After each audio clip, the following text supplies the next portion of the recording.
right, off to my right I have sugar apple, also known as botanically Annona squamosa. A relative of Annona squamosa is Ilama and Cherimoya, which is the cherimoya. This cherimoya came from a fruit, cherimoya fruit that I got at a farmer's market, and I went ahead and I ate it, and I decided, let me keep a couple of the seeds, and you know, I took one of them and I planted it. I just planted one. I planted one seed. Beautiful looking little cherimoya tree. And the idea is, a couple of different ideas actually. I could use this as a seedling that I can graft some other Annona species to this guy, and it'll impart some cold hardiness because this particular rootstock is very cold hardy compared to other Annonas. For example, I don't think they graft very well. They're not very compatible, but you can take Soursop and try to graft onto other Annonas, and I might try to graft Soursop onto the cherimoya. But typically what's done is you'll take Atamoya, which is a cross between a cherimoya and a sugar apple, and then you graft that onto here and you get a very interesting fruit called an Atamoya.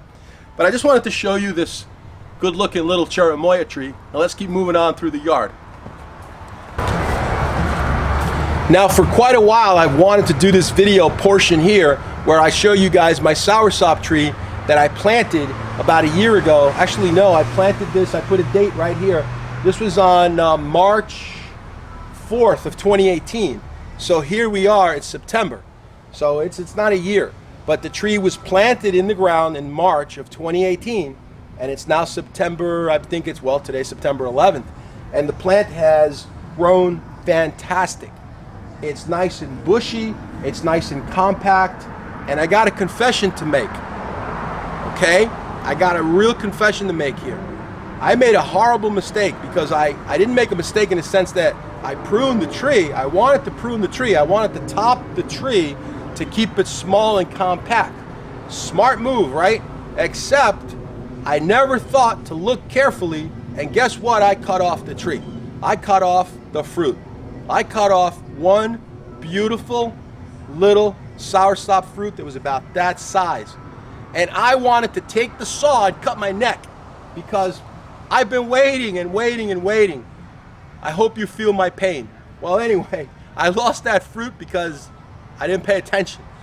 Lesson learned, I hope, when you go out to trim your tree, double check it because maybe it rewarded you with a fruit that you didn't expect. And that's what happened to me. So now I know I have a productive tree. I'm going to be real careful, and I plan to keep it nice and compact. Why? Because I said earlier, they do not like the cold. I want to be able to protect this tree in the winter. I want to be able to build some kind of a little structure with some PVC or whatever, and I want to cover it up. I want to wrap blankets, and I want to stick some big lights, and I want to keep it warm. I don't want this guy to die, okay? That's how serious this is. We've got to keep him healthy and warm, okay? The tree's doing terrific. I'm very, very excited. I do have a challenge. I have to get through the winter, and then next year, I hope I get a nice big soursop to share with you guys. The fruit is amazing. It's the most tastiest Annona I've ever tasted in my life. The one that I had was up in West Palm Beach from someone who's got a few trees up there, and she showed me, the lady showed me this really large fruit that had a big crack in it. It was kind of a pinkish red color, but it had a big crack in it, and I'm like, well, I'm not going to eat that. That's not, you know, that's probably lousy, you know, it's probably full of ants and stuff.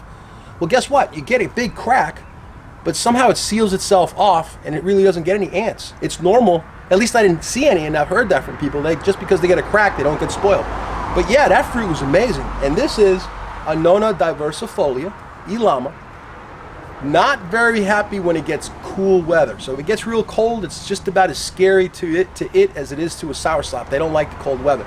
They also don't like to be wet all the time, okay? They got to have a very defined wet and dry season. So I'm going to give it a shot. Another one that I grew from a seed, and it's gotten really nice and big and beautiful. It's, believe it or not, I don't have to show you now because I can't show it to you because there's just nothing on here. But this plant has already produced a couple of flowers.